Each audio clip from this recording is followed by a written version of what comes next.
Okay, so something else that was announced on March the 1st was HTC's new flagship product of the year, the HTC One M9, obviously the successor to the M8. Now, as you know, I love the M8. I think it's probably the best phone from last year. All around an absolutely brilliant bit of kit. So how did HTC beat that? How did they top that? Turns out, don't change too much. So this product is definitely more evolution rather than revolution. But the specs of it, you've got a 5-inch display, 1080p quality. They have improved the processor, so that's an octa-core Snapdragon 810, and that's got a quad-core 2.2 GHz, and it's got a quad-core 1.5 GHz. The idea behind the octa-core processors is 8 cores altogether, but you either use one set of 4 or another set of 4, depending on whether you need high-intensity tasks, your 2 GHz processors, or low-intensity tasks like your 1.5 GHz processor. 32 gig of storage with micro SD card slot, and 3 gig of RAM as well. But here's where the changes start. They've replaced the 4 ultra pixel camera with a 20 megapixel camera. So for those of you who remember, the 4 ultra pixel camera was in the M8, and what it would do is it was a low resolution, but the pixels themselves were bigger, so it would drink in more light in the pictures. The idea was, yes, you have a low resolution, but your pictures will look a lot better because there's a lot more light in them. The quality is going to be better. Reviewers and some other people thought differently. I personally quite liked it. And what I would have rather have seen is HTC just bump up the resolution of the ultra pixels, so an 8 ultra pixel camera would have been the best thing for me, but they went with the 20 megapixel camera instead, which I think is a bit of a shame.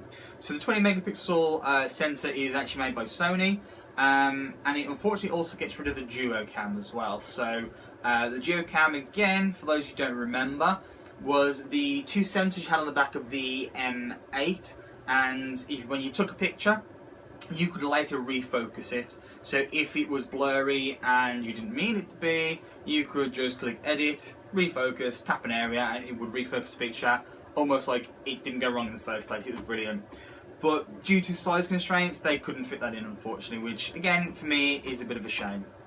In terms of the design and what it looks like, again, it's an evolution of the M8, but it has got a few differences. It's 9.6mm thick.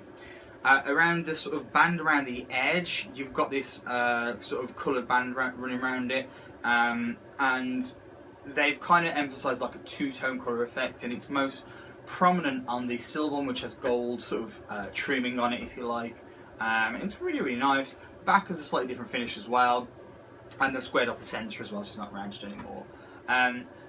It still looks brilliant. It still is up there with Apple in terms of build quality design. In fact, I think it's probably nicer than the iPhone 6. But it's definitely an evolution, which is absolutely no problem at all because it's a beautiful phone as it was. The only other thing to really cover is, the main new thing anyway, is the new version of Sense.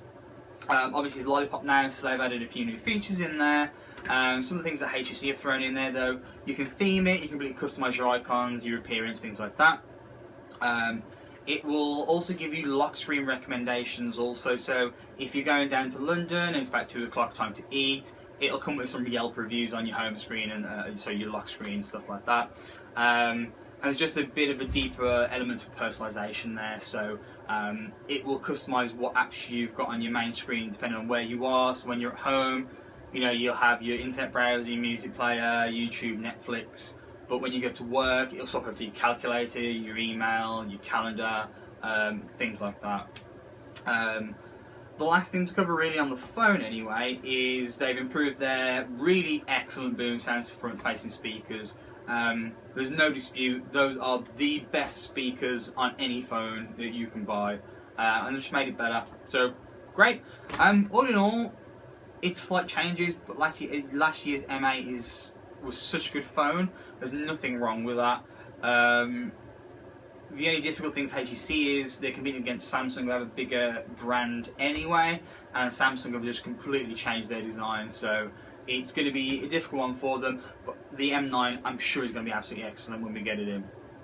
So that's it for the phone, but there is one other thing I wanted to talk to you about if you're interested in sticking around, which is something HTC announced completely out of the blue called HTC Vive. And this is a virtual reality headset. So you might have heard of the Oculus Rift or PlayStation's product Morpheus or Samsung Galaxy VR. And this is HTC's version of it. But it's got a trick that no one else has, really. It is tied to a gun called Valve. And Valve make the hugely popular gaming platform called Steam, where you can buy and play games through, and it's like a social thing as well. So that partnership should be interesting. The actual technology itself, it's got loads of sensors in it. There's no phone you have to slot in like with the Galaxy VR. And apparently it is just an excellent version of virtual reality. So should be interesting to see that and get hands on and play around with it. We probably won't be selling it though, unfortunately. But if you guys are interested in that, I can definitely make a video, just let me know. But that's it. It wraps up what HTC had at MWC 2015.